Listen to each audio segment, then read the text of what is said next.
Julije Cezar, mudre izreke i citati. Dođoh, vidjeh, pobjedih.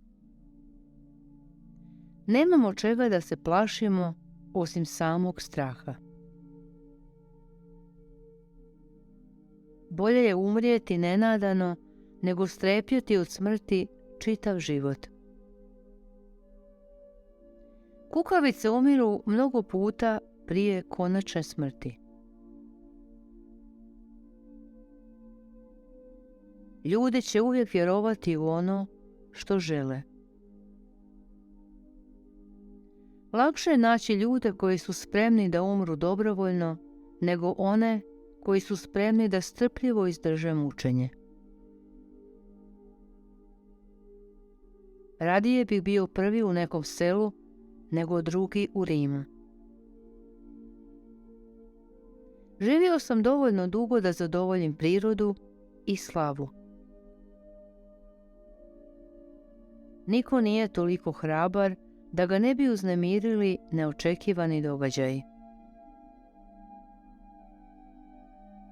Ljudi u pravilu više brinu o onome što ne mogu vidjeti nego o onome što mogu.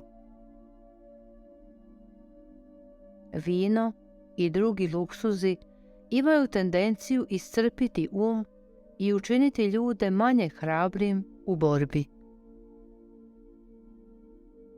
Nijedna glazba nije tako dražesna za moje uho kao zahtjevi mojih prijatelja i molbe onih kojima je potrebna moja pomoć. Tko prema poraženima iskazuje milost, pobjeđuje 2 puta. Razlika između republike i carstva je u lojalnosti vojske. Najveći neprijatelj se skriva tamo gdje ne biste nikad pogledali.